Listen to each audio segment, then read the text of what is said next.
Welcome मित्रों, shut down refinery works channel पर।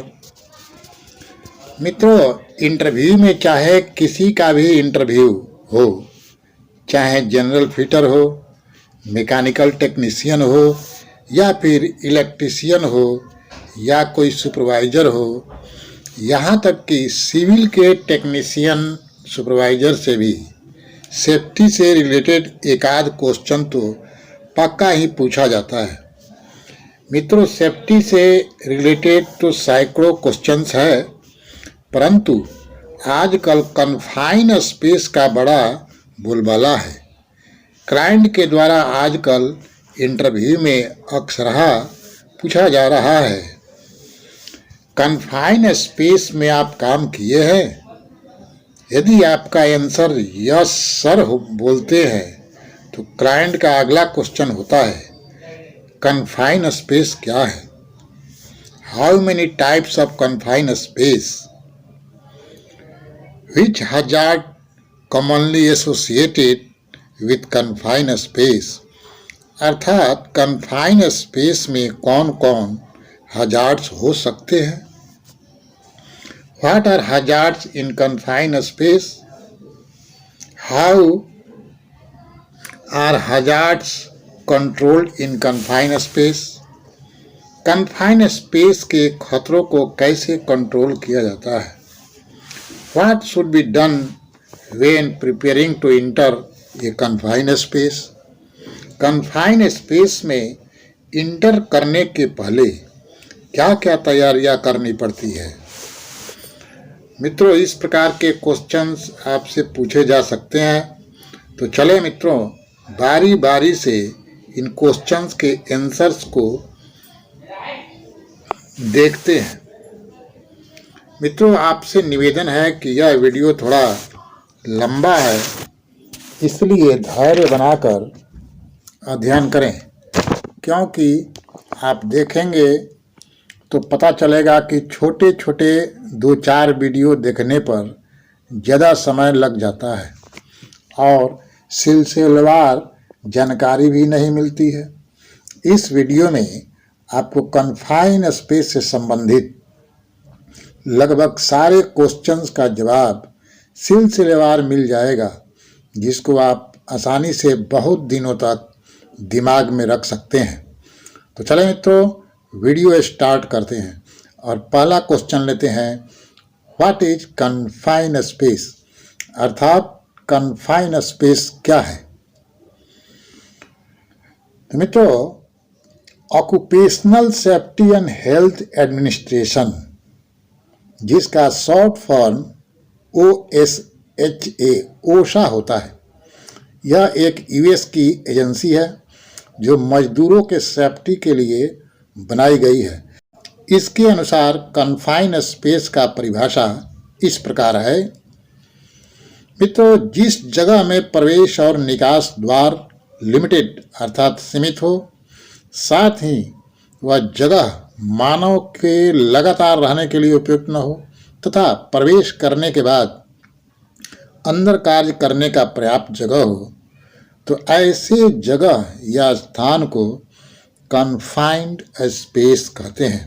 तो ये ओशा का डिफिनीशन है। Types of confined space. Confined space के कितने प्रकार हैं?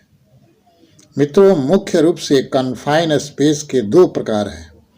पहला प्रकार है परमिट रिक्वायर्ड कन्फाइंड स्पेस, यानी कि जिस कन्फाइंड स्पेस के लिए परमिट चाहिए, और दूसरा है non permit required confined space, यानी कि ऐसा स्पेस जिसमें परमिट की ज़रूरत नहीं पड़ती है। तो पहला लेते हैं permit required confined space.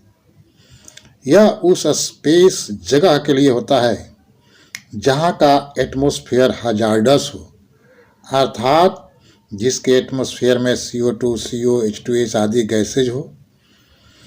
Number 2, जिसमें आदमी अचानक गिर सकता हो, ऐसा भी जगह होना चाहिए, जैसे कॉलम के अंदर आदमी जाता है तो ऊपर से नीचे गिर सकता है। और तीसरा, जिसकी दीवार गोलाकार हो यानी कि कन्वर्जेज हो, जैसे टैंकर वगैरह हुआ, और चौथा जिसकी दीवार में कोनिकल स्लोप हो, जैसे गोलाकार हॉपर वगैरह सब होता है, सर्कुलर हॉपर, और पांचवा जिसमें स्वास्थ्य को हानि पहुंचाने वाला कोई अन्य हजार्ड्स हो, जैसे ट्रिपिंग हुआ, अनगार्डेड मशीन हो गया जो अंदर चलता रहता है।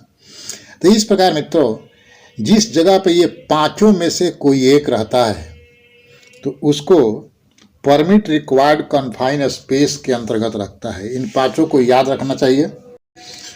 दूसरा कन्फाइन स्पेस है नॉन परमिट रिक्वायर्ड स्पेस। वैसे स्पेस जिसमें न एटमॉस्फेरिक हजार्ड हो, न अचानक गिरने का चांस हो, न दीवार कोनिकल हो, टेपर हो, और कोई भी हजार्ड्स न हो, तो उसे नॉन परमिट स्पेस कहते हैं। तो ये रहा कन्फाइंड स्पेस के टाइप्स। अब हम लोग क्वेश्चन लेते हैं, what hazards are commonly associated with confined space. अर्थात मतलब कन्फाइंड स्पेस के अंदर कौन कौन से हजार्ड हो सकते हैं। हजार्ड्स मतलब खतरा पैदा करने वाले। तो किसी कन्फाइंड स्पेस में सामान्य तौर से 7 प्रकार के हजार्ड्स हो सकते हैं, और भी हो सकते हैं, लेकिन हम लोग यहाँ पर 7 प्रकार की चर्चा करेंगे। जैसे टॉक्सिक एटमॉस्फेयर यानी कि जहरीली गैस वाला वातावरण। अर्थात कन्फाइंड स्पेस के एटमॉस्फेयर में टॉक्सिक गैसेस हो सकती है, जैसे carbon monoxide, hydrogen sulphide H2S वगैरह वगैरह। दूसरा हजार्ड्स हो सकता है ऑक्सीजन डिफिशियंसी यानी कि ऑक्सीजन की कमी। अर्थात इसके अंदर 19.5% से कम ऑक्सीजन हो सकता है, जिसके कारण काम करने वालों को दिमाग में चक्कर या फिर मूर्छा भी लग सकता है। तीसरा हजार्ड्स हो सकता है मित्रों एक्सेस ऑक्सीजन। हो सकता है कि कन्फाइंड स्पेस में एक्सेस ऑक्सीजन हो, यानी कि 23.5% से ज़्यादा ऑक्सीजन हो। तो यह भी खतरनाक होता है, ज़्यादा ऑक्सीजन भी, क्योंकि इसके कारण विस्फोट और आग लगने का चांस बढ़ जाता है। चौथा hazards fire and explosion hazards भी हो सकता है। किसी कन्फाइंड स्पेस में पाए जाने वाले फ्लेमेबल लिक्विड या गैसेज या फिर कंबस्टिबल डस्ट इग्निटेड फायर हो सकते हैं। साथ ही मीथेन और सल्फर डाइऑक्साइड भी एक्सप्लोसिव है। पांचवा हजार्ड्स कन्फाइंड स्पेस में हो सकता है मित्रों एक्सेसिव हीट, मतलब ज़्यादा हीट भी हो सकता है। तो चूंकि स्पेस क्लोज्ड होता है, इसलिए किसी वेल्डिंग या कटिंग वर्क से अत्यधिक हीट एकत्र हो सकता है, जिससे मजदूर को हीट स्ट्रोक का चांस बढ़ सकता है। छठा हजार्ड्स बायोलॉजिकल एजेंट्स भी हो सकते हैं। स्लज यानी कि कीचड़ में बैक्टीरिया पाए जाते हैं, जिसके कारण बैक्टीरियल इन्फेक्शन हो सकता है। जैसे ट्रेंच वगैरह में, नाला में जो हम लोग मजदूर जाते हैं सफाई वगैरह करने के लिए, तो वहाँ ये सब हजार्ड्स मिल सकते हैं। सातवां हजार्ड्स है बिकमिंग ट्रैप्ड, यानी कि स्लोपिंग वाल्स या टैपरिंग बॉटम जैसे हॉपर आदि में इमरजेंसी के समय इंट्रेंट में पैर फिसल सकता है। तो इस प्रकार मित्रों किसी कन्फाइंड स्पेस में 7 प्रकार के हजार्ड्स मिल सकते हैं। इन 7 में से कम 4-5 आप याद रखेंगे तो इंटरव्यू में बहुत हेल्प करेगा। अगला क्वेश्चन लेते हैं, how are hazards controlled in a confined space. यानी कि कन्फाइंड स्पेस में हजार्ड्स को कैसे कंट्रोल करते हैं, इसको अब हम लोग देखेंगे। जैसे poor air quality in confined space, इसके लिए गैस टेस्ट करना आवश्यक होता है। यानी कि गैस टेस्ट करने से ऑक्सीजन, फ्लेमेबल या टॉक्सिक गैस का पता लग सकता है। प्रॉपर एयर सर्कुलेशन का व्यवस्था होना चाहिए, यानी कि अगर कम ऑक्सीजन है तो इसको कैसे दूर करेंगे, तो पहले टेस्ट कर लेंगे, उसके बाद एयर सर्कुलेशन के लिए व्यवस्था करेंगे। ऑक्सीजन का लेवल मित्रों 19.5% से लेकर 23.5% के बीच होना चाहिए। ये इंटरव्यू में क्वेश्चन पूछता भी है कि ऑक्सीजन का लेवल कितना रहना चाहिए कन्फाइंड स्पेस में, तो आप बता सकते हैं 19.5% से लेकर 23.5% के बीच होना चाहिए। आइडियल ऑक्सीजन का परसेंटेज होता है मित्रों 20.8%। अगर कन्फाइंड स्पेस में risk of fire and explosion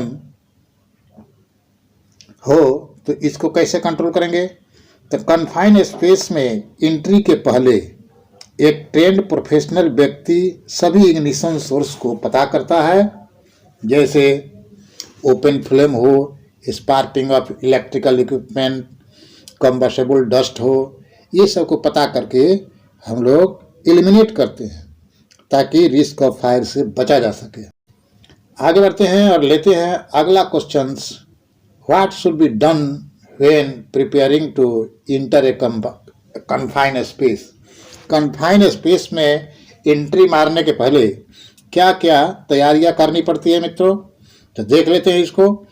तो कन्फाइंड स्पेस में जाने वाले सभी वर्कर्स ट्रेंड होना चाहिए, कन्फाइंड स्पेस एंट्री परमिट होना चाहिए, हजार्ड्स असेसमेंट और कंट्रोल प्रोग्राम होना चाहिए, प्रॉपर पीपी होना चाहिए। कन्फाइंड स्पेस में दो प्रकार के वर्कर होते हैं मित्रों, एक होता है इंटेंट्स और दूसरा होता है अटेंडेंट्स। इंटेंट्स जॉब को कंप्लीट करते हैं और अटेंडेंट इंट्रेंस के पास बाहर आता है, जो इंटेंस वर्कर के साथ प्रॉपर कम्युनिकेट बनाए रखता है। इस प्रकार अंदर कोई इशू होता है तो अटेंडेंट आगे रिस्पॉन्सिबल पर्सन को या फिर रेस्क्यू टीम को सूचित करता है। जरूरत पड़ने पर अलग से एक कन्फाइंड स्पेस सुपरवाइजर या रेस्क्यू मेंबर को नियुक्त किया जा सकता है। अंदर गुड लाइटिंग होना चाहिए 24 वोल्ट वाला, ज़्यादा वोल्ट वाला रखेंगे तो क्या होगा भाई, स्पार्किंग का चांस रहता है। एक इमरजेंसी प्लान होना चाहिए। इस प्रकार मित्रों हम लोग कन्फाइंड स्पेस से रिलेटेड क्वेश्चन के आंसर को जाना। बहुत बहुत धन्यवाद।